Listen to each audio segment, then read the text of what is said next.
Well, welcome everyone. Deacon John and I talked about 5 spiritual books that we read. We did that video last week, got a good reception and good conversation with people sharing the spiritual books that impacted their lives. And today we thought we would choose 5 novels and may also, with those 5 novels, recommend some other books for you to read as well. And they're going to show them on the Facebook Live in the comments, the novels that we had, and I'll post some more of my favorites as well later on after the posting is made. So, Deacon John, what's the first novel that came to your mind to talk about tonight? Well, thank you, Father. I wanted to mention your mic fell off there, so... Okay. Yeah. But, I've read so much technical stuff in the last 20 years, I had to reach back, but there were some that in particular that struck me, and one of my favorite fiction authors is Flannery O'Connor. And she only wrote 1 novel, but I chose one of her short stories, which is entitled Revelation. Now, Flannery was born in 1925, and she died at the age of 39 from lupus, but she was a devout Catholic, and she was what I think is typically called a Southern Gothic writer. She very much situated in the Old South in the 1950s and 40s, but also very dark characters carrying a lot of symbolism, a lot of imagery. And from that imagery and symbolism, there's a lot of theological and spiritual truths interwoven into that. Revelation, the setting of it is primarily, or the beginning of it rather, is in a doctor's office waiting room. And Mrs. Turpin brings in her husband to have his leg looked after, right? And Miss Turpin thinks of herself as quite a good Christian. But as you listen to her thoughts and her interactions with the other people through this omniscient narrator, you find out that she's very judgmental, very prejudiced, and very racist. And I think that's the theme of the story, is rather than make excuses for it, Flannery O'Connor brings it into the bright light and lets you see what it is. There's a pivotal point in the story for me anyway, that this lady who's named Mary Grace, which I think that's a telling name, Mary Grace, that she's just spontaneously, Miss Turpin's not even speaking to her, just looking at her. Mary Grace looks at her and says, "You're a warthog from hell," which kind of brings her up short. And later on, just speaking to the end of the story, there's a scene where she's at the pig pen at the farm, and the sky opens up, and she sees all of these people ascending into heaven, all of the people who she had critiqued, the black people, the white trash, the fat girl in the waiting room, all of these people that she had condemned out of hand. It reminds me of kind of that reversal of fortunes that's so prevalent in Jesus' parables, like Lazarus and the rich man, or the Good Samaritan, or even Jesus' comment to the Pharisees that you might be surprised who gets into the kingdom of heaven before you. So I think this story is really about prejudice, racism, that kind of religious superiority, that sometimes darkens us a little bit. So that was the first one that came to my mind, Father. How about you? Yeah, I think Flannery, even though she wrote many decades ago, her stuff is still very fresh today, isn't it, if you read it? Yeah, very true. Well, I'm going to list 2 books because I think their themes are somewhat related. The first is Heart of Darkness by Joseph Conrad. There's been some movies and adaptations of this made. One of his is Apocalypse Now, Francis Ford Coppola's big movie. I first read this as a high school student and probably have read it at least a half a dozen times. It's about a man who is sitting on a boat on the Thames River in London talking about how when he was a young man was brought by this company into the Congo in Africa to try to find this guy who had worked for the company who sort of went rogue and went missing. And his job was to find this guy. And to me, what I took from this book is like he was going into, this deep, dark jungle, but the heart of darkness is the heart of darkness that resides in man too, not just the darkness of the jungle. It's not a very long novel, and again, because I think it's been made into different modern movies, I think its theme is still very poignant today. The other book, which I read, which is interesting, when I came back as a missionary when this book came out, I had many people tell me, you need to read this book, Lincoln. It's called The Poisonwood Bible by Barbara Kingsolver. It's a very popular author right now. It's about a missionary family that goes to the Congo in the 50s and 60s, and I would say the father has sort of like a breakdown, and it's the family coping with that, also coping with being in a new culture and being missionaries to people who've never received the gospel before. So a lot of similar themes, and again, the darkness that we find in our own hearts and how we deal with that. So, two good books. Well, I did not realize that the Apocalypse Now was rooted in that Heart of Darkness story. And what a great adaptation of that story that is, huh? And there's a recent movie, I think it's called Ad Astra with Brad Pitt, just came out like within the year. And it's him going to this planet to find his father, and it's also based on Heart of Darkness too. Wow, that's interesting. Wow. Well, my next favorite novel or fiction is a little bit of a child's book, Huckleberry Finn. I read a lot of Mark Twain, Jack London, all those action adventure guys when I was a kid. But and of course, Mark Twain's real name is Samuel Clemens, and he, lived in the 19th century. I think he actually died in 1910. Like Flannery O'Connor now, he's writing in the South during a time when there were some very derogatory terms used for black people, but that's just the nature of the writing at the time in the Old South.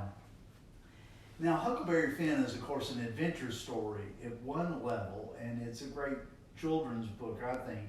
But it's also, I think, a book about freedom, the eternal search for freedom. Huckleberry Finn is ultimately trying to seek freedom from his father, who beats him regularly, trying to get Huck Finn to tell him where the money is that he got as a reward for finding a treasure with Tom Sawyer in the previous book, right?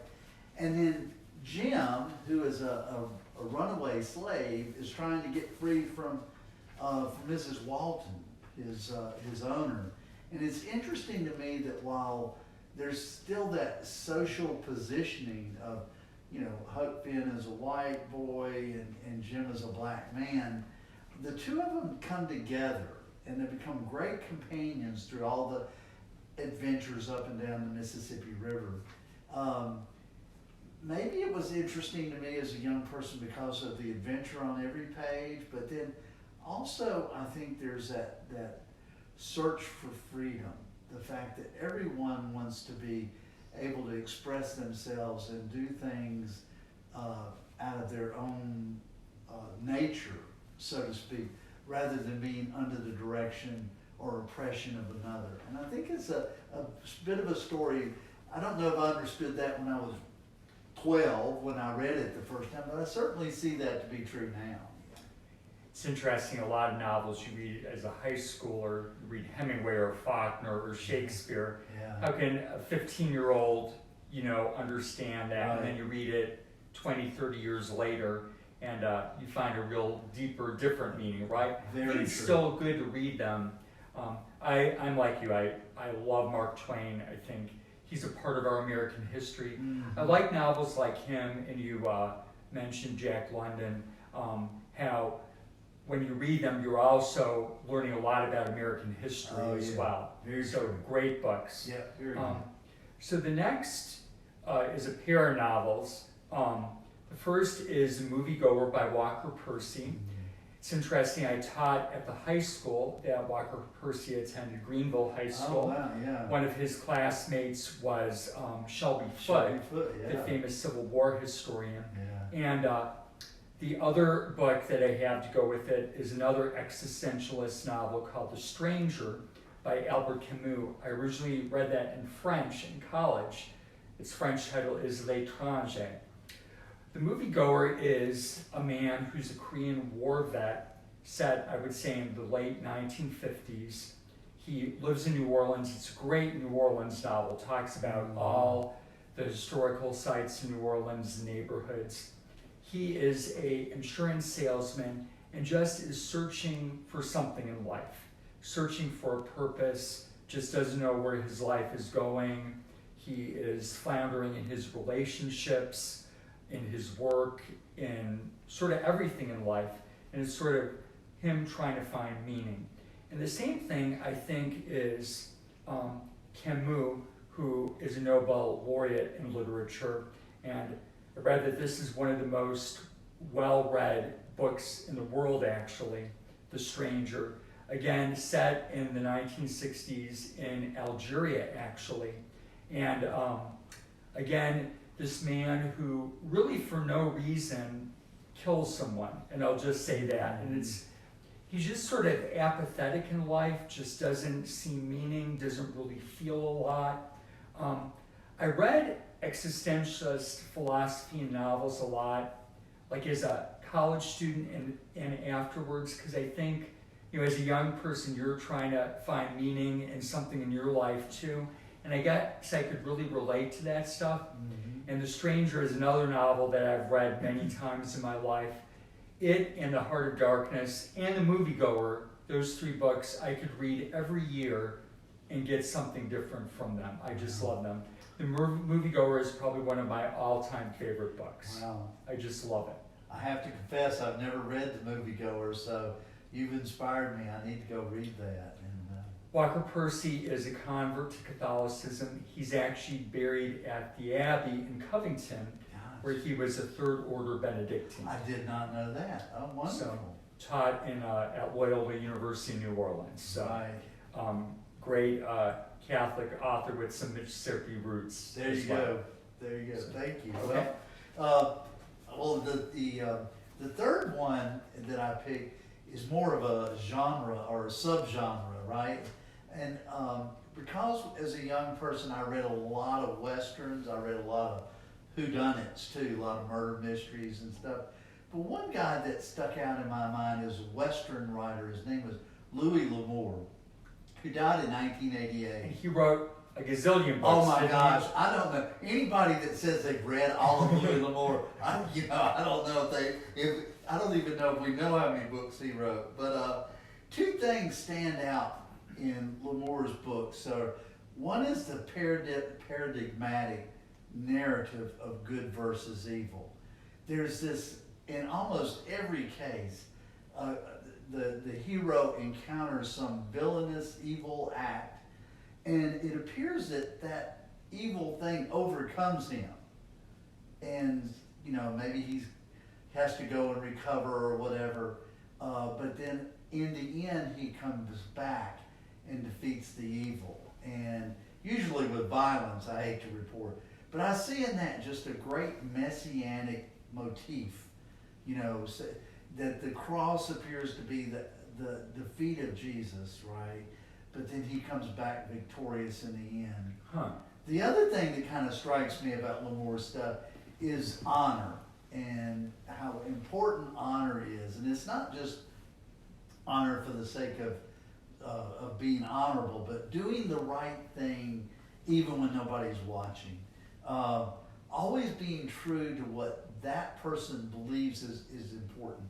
And almost consistently, the hero puts others first in his quest for justice or whatever. And they're always chivalrous too. There's always great cowboys who are chivalrous. I'd like to finish this up by saying my dad liked to watch Western movies a lot. And when he retired, he got addicted to Louis L'Amour and read, he probably came close to reading everything Louis L'Amour and Zane Grey and those guys like.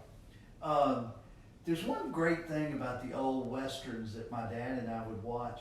You see these gun battles and shoot 'em ups or whatever, but there wasn't the blood and gore all Right. over. And you knew deep down inside that guy, they shot him, he grabbed his chest, he fell down. It was acting. Whereas sometimes the violent action adventure movies today are just so gory and just rob us of or maybe what makes us callous to it, jaded by that violence. But anyway, I enjoyed the heck out of Louis L'Amour as a kid, you know. Good. Yeah, I've read some westerns myself. Again, very American. Yes, very So, American, yes. Next one I chose is one of my favorite authors. He's from South America, from the country of Colombia, Gabriel Garcia Marquez. Okay. He won the Nobel Prize for Literature, I think in 1981 or 82. This book, I originally read in Spanish, Crónica de una muerte anunciada, Chronicle of a Death Foretold. He's probably better known for books like 100 Years of Solitude or Death in the Time of Cholera, but this is not a long book. It starts with a murder. So you know in the beginning of the book that this guy is killed, and then it goes back in flashback, someone sort of trying to piece together how this murder happened. Mm-hmm. And I guess for me, when it happens, you know what's going to happen at the end, you know, where all this leads to, but it's still shocking. And I think the thing, and this is another book I've read several times, there's so many instances where if just one little thing happened, he wouldn't have been killed. So it's like, why couldn't this have happened? And actually, he was killed for having been accused something he did not do. Oh, wow. So, I love Gabriel Garcia Marquez writes in a style called magic realism, where there's like ghosts and surrealistic elements. But if you immerse it, it's very much, he paints a picture of a certain time and place. And I just love his descriptions. You know, the almond trees are flowering, and it's just to me very descriptive, lush language, and I really enjoy all his books. Yeah, love all that visualization that goes along with reading a good novel, well-crafted novel. Yes, and that's a good way of putting it. He's just a master craftsman in his writing, and they're just joyful to read. So. Well, the next one is a book that I read because it both irritated me and intrigued me, and it's Don Brown's The Da Vinci Code from 2003. Now, I hate to say it this way, but Brown is a masterful writer of suspense, and he keeps you on the edge of the seat all the way through reading. I think I may have read it in like 2 afternoons or something. Wow. And it's not a tiny book. It's not either. a tiny book. It's very, very compelling. And there's this, obviously the plot is Robert Langdon, who's a symbologist, who I've never heard of a symbologist before, is caught up in a battle between the Priory of Sion and Opus Dei. Now, that kind of opens the door for why he irritates me, because Browning, while he's a masterful fiction writer, right, he also takes things that are true and he juxtaposes them and weaves them into the story so that it's not clear what he is saying is true and what's not. So, for example, Opus Dei does exist, right? But there is no monks of Opus Dei. Certainly not albino monks trying to kill somebody. Even in the Priory of Sion, I think, was something abolished in France in the 18th century. But the premise of the story is also something that irritates me, because it is based on the idea that Jesus conceived a child with Mary Magdalene. And it's this whole pursuit of the Holy Grail, or a play on words with that Sangrael is the Sangre Real, which is the real blood, right? Rather than the Holy Grail. And so he really takes off with that and goes all over the place with it. But what disturbed me most in Brown is the way he takes truths about Christianity and situates them in a place that that could lead people to have serious doubts about their faith, especially if you don't know something about the history of the church. He says in one place that Constantine convened the Council of Nicaea to declare that Jesus was really divine, right? Well, that wasn't the question. The question was, how is he divine? Was he, in the Arian way of thinking of it or what? So he says things that almost looks like all of this fits into his well-woven story of cover-up. I think Brown crossed the line of being an honorable fiction writer when he leads people to believe things that are not true without being clear that it's fiction. I remember I loaned this book to a friend of mine. I won't say who it is, but they were so upset they burned it. So I never got it back. It's irritating. I would suggest that if you that you don't read it, but it was compelling at the same time. A compelling read. And novels are not. You don't take everything in a novel as fact, right? It's part of the world of the novelist. It is a make-believe, right? And he's a good make-believe writer, yes.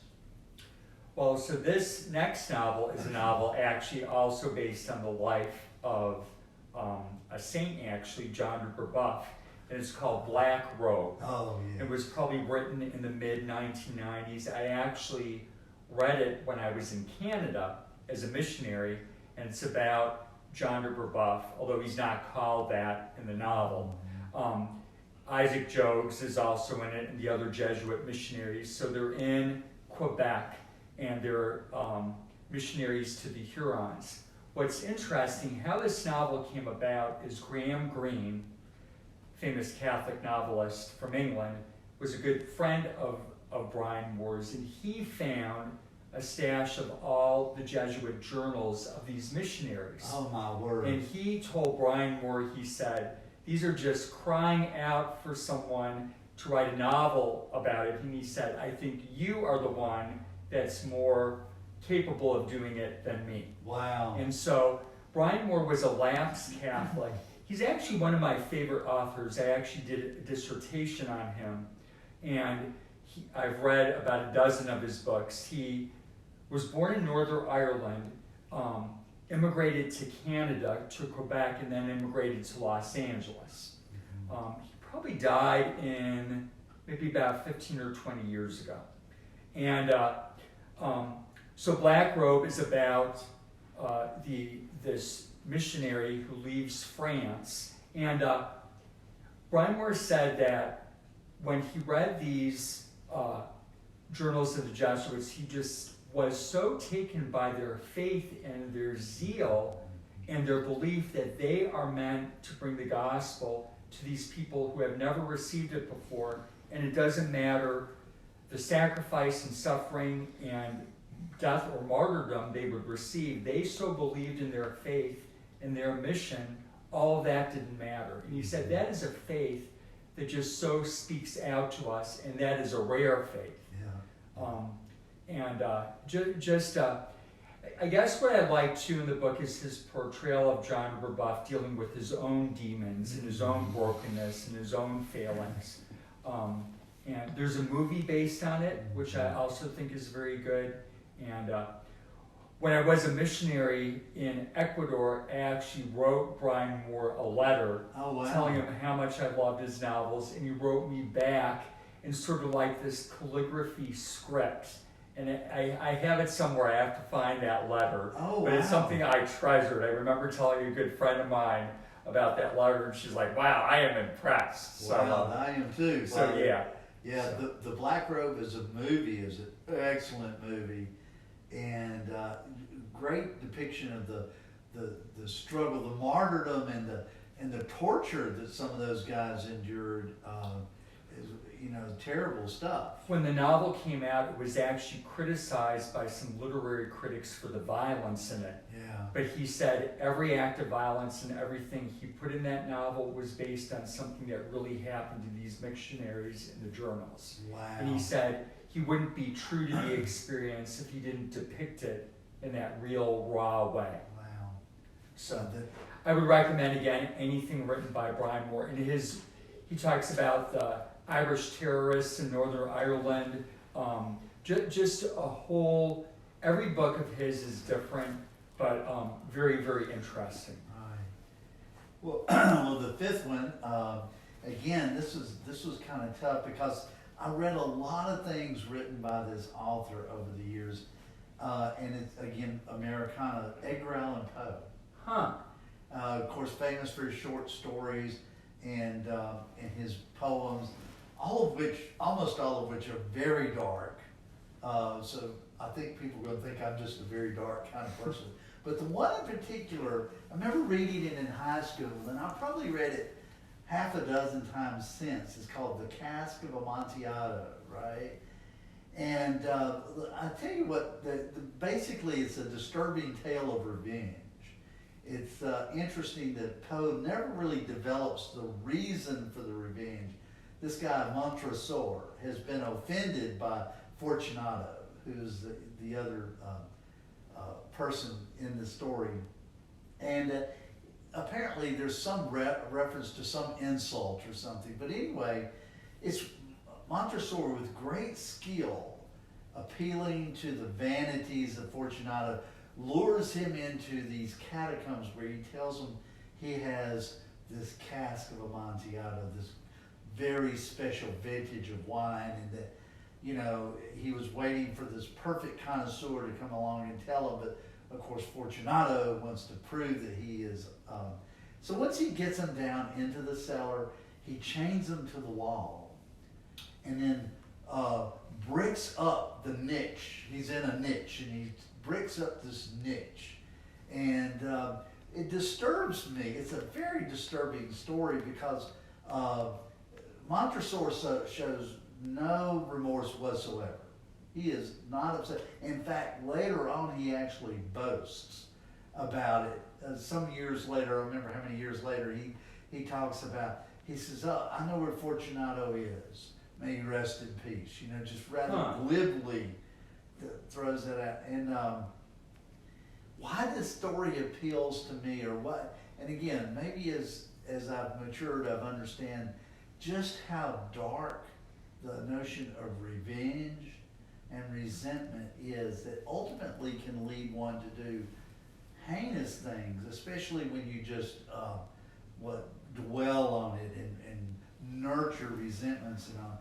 I think it's even capable of making one's soul so calloused that you could do horrible things and have no remorse and no will to repent. And that's a frightening thing for me to be aware that you can't carry resentments around for very long. They end up tearing you down. My last book is actually a series of books called Flambards, and it's named after an estate in England, and it takes place in the early 1900s, and it's about this little orphan girl who goes live with some relatives of hers because there's no one else to take her in, and there's these two brothers, and the family is very much into the Downton Abbey, old England, like fox hunting and all these old traditions. And like the Downton Abbey world, it's a class of cultures. The youngest boy is into airplanes at a time where aviation is just starting. Yep. And he actually becomes a pilot in World War I. And the other older son, who's the favorite of the dad, takes after the dad into the fox hunting and all that stuff, and the horses. So it's sort of a clash between, the modern and the old that was taking place in England in the early 1900s, and then about the servants and the stable boy and all the class elements of that.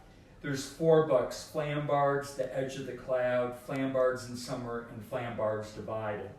It's actually how I found out with them. In the mid-70s, the BBC did a mini-series on these books that maybe is about 10 or 12 episodes.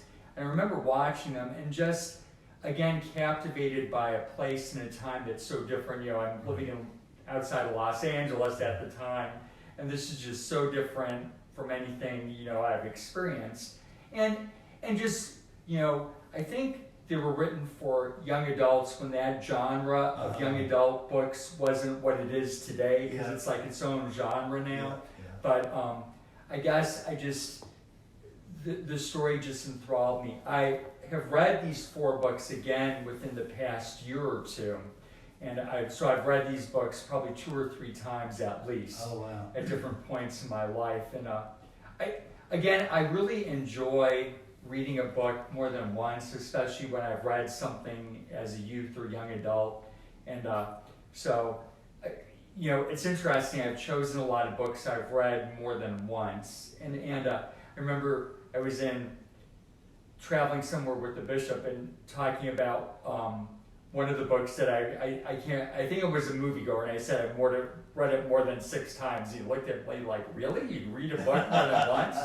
But it's like, you know, again, like visiting an old friend or something, you know? And again, I think the richness of a book, being able to take away something different from it each time you read it. Right. And you bring out something that I know to be true, that when you read something later in life, that maturity that you bring into the world of the text just opens up new ways of understanding that. So that's, I may have to go back and read some of my old Louis L'Amours again, Father. Well, good. John and I really enjoy doing this. Yeah, we fun. love reading and love discussing this, and I just love. I was telling John there's a podcast called, I think, What to Read Next, where she interviews different people about their favorite books and a book they don't like, and she recommends books to them. I love that podcast, especially with all this coronavirus going on. I just don't want to listen to the news right now. Just want to read more and think more about books. Next week, Deacon John and I are going to talk about biographies and autobiographies that we like, and that is a wonderful genre as well. So good. Well, thank you all for joining us, and let us know some books, novels that you like reading, and maybe if you read some of the books that we mentioned today, some of your comments on them. So again, good to be with you guys, and we'll see you hopefully tomorrow at our Holy Thursday liturgy. God bless everyone. God bless.